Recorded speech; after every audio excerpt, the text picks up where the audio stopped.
tersangka mengajak korban masuk ke dalam kamar. Di situ tersangka kemudian menanyakan terkait rencana pernikahan korban. Kemudian korban tetap akan melakukan pernikahan. Disitulah kemudian tersangka mencekik korban, kemudian membenturkan kepala korban. Namun untuk memastikan kematian, kemudian tersangka mengambil pisau dan gunting tersebut.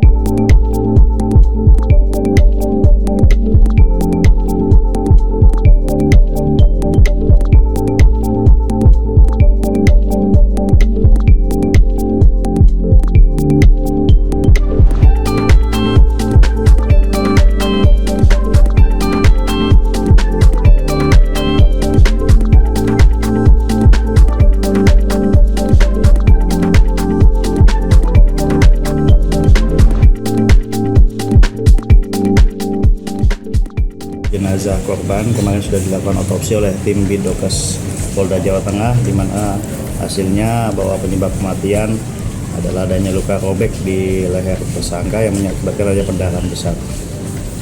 Kan kira-kira dalam nggak ada nih kan? Ya, luka robeknya cukup besar sehingga pendarahannya cukup besar, sehingga itulah yang menyebabkan kematian korban. Sisi kanan atau sisi kiri dan leher? Di leher, di sepanjang leher. Langsung dikebumikan kemarin. Informasi sudah dimakamkan semalam. Dan ada mungkin itu kan di kamar dan ada mungkin kasus asusila lain ya yang di dari hasil otopsi tidak ada kecenderungan seperti itu.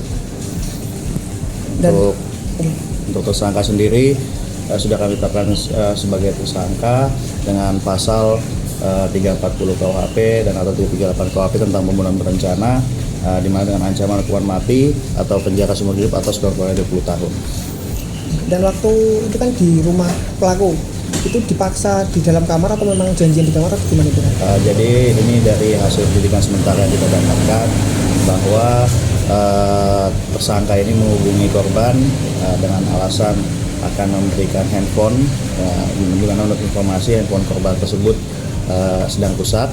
Kemudian korban datang, kemudian supaya tidak ketahuan bahwa korban datang ke rumah tersangka, motor korban dimasukkan ke dalam rumah dan pintu rumah ditutup.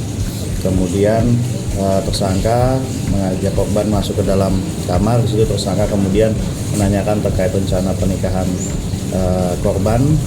Kemudian korban tetap akan melakukan pernikahan. Disitulah kemudian tersangka mencekik korban, kemudian membenturkan kepala korban.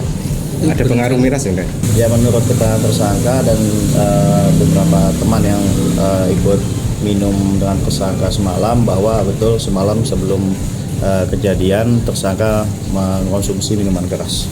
Ya. Dan Apakah ada perlawanan dari tersangka? Dilihat dari otopsi tidak ada, karena langsung korban mencekik dan membenturkan, situ korban langsung tidak sadarkan diri. Namun untuk memastikan kematian, kemudian tersangka mengambil pisau dan gunting tersebut. Dan mungkin tadi pagi kan kita sempat ke rumah korban, Ya. Itu ibu korban menyangkal bahwa diberi HP dan itu ngomongnya mau beli HP lewat si korban. Apakah benar seperti itu dan gimana? Untuk keterangan tersangka ya, bahwa dia menghubungi korban berkaitan dengan itu, mau memberikan handphone, karena kan informasi handphone korban rusak. Menurut keterangan tersangka, saat ini dari pihak keluarga, dari pihak penyidik baru mencoba untuk melakukan pemeriksaan karena kemarin masih dalam keadaan syok.